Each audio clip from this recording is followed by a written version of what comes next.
大象呢，大象电池老板，吉贝耍那边的人呢，很优秀呢，热心服务。表演那个2颗车用电池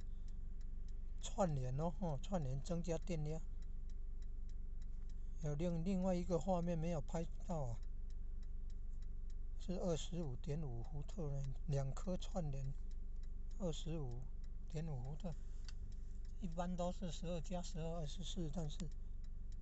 单颗你看这个12.3哦，可能电很饱了，充电充得很满的时候会增加2颗串联了，增加电量竟然2到25.5伏特了。